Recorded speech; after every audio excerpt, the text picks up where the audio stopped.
From Hieronymus Bosch to the drive-in movie, we have seen weird and evil creatures.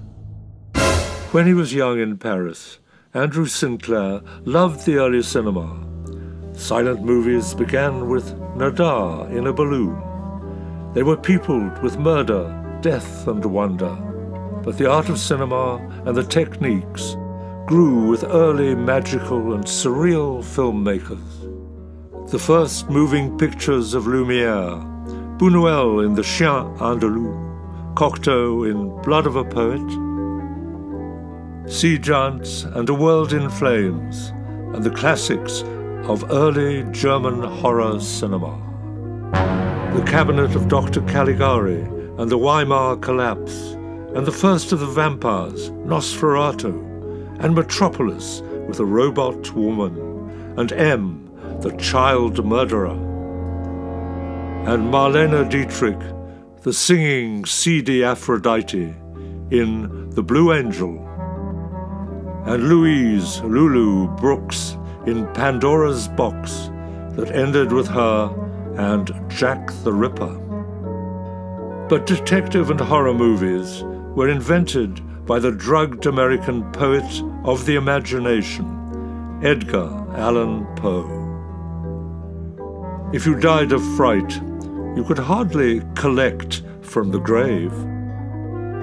Poe's Roger Corman films, with Christopher Lee and Vincent Price, became legendary, and they led on to Hammer's Dracula movies. The Dracula cinema gashed the screen with blood and gore, and more, and more, and more, and too much sex and blood and gore. Even Bram Stoker's ghoulish tales were put into action. But the movies had always been about love and lust, even among the dinosaurs, with as much nakedness in black and white as the film censors of the time would let the pictures show. But Andrew Sinclair's interest in flight and early cinema in old Paris led him on to sci-fi and space. The best escape was interstellar, in a rocket, to see how far we can go, and further, beyond the end of time, as in the dreams of Hans Christian Andersen.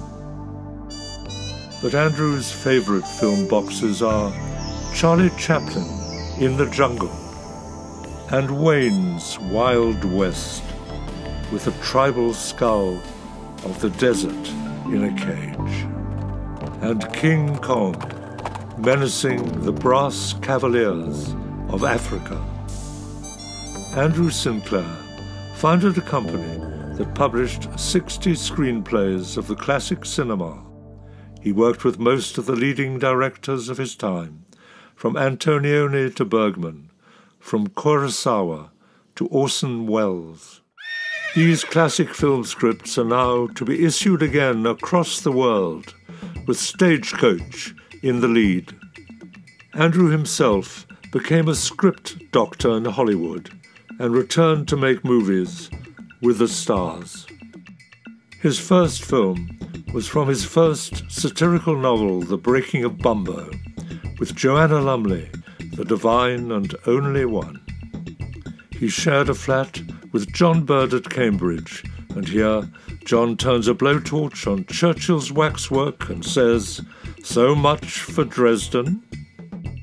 Then Blue Blood, shot at Longleat, with Oliver Reed as the devil of a butler. Then his timeless film of the greatest play for voices ever written by Dylan Thomas, Under Milk Wood, with Richard Burton, By a Brass Bed, with Elizabeth Taylor, and Confiding, with Peter O'Toole. And that is why I think film is art. Paintings are set in frames. as are motion pictures. Within those spaces, the artist or director composes the scene, as I do in my films and in my film boxes. The difference? Movement. Some of my music boxes move, and I make them move more by making this film. Montage and cutting and camera action are the mounting and hanging of paintings in an art exhibition. Films are artworks in flow, if not frozen in still lives. Both come from the studios of the masters of their trade, and as the great John Ford said, "I believe movies are primarily pictures, so I play them that way. Let the pictures do the talking for you, and for you, the viewing of my works of art."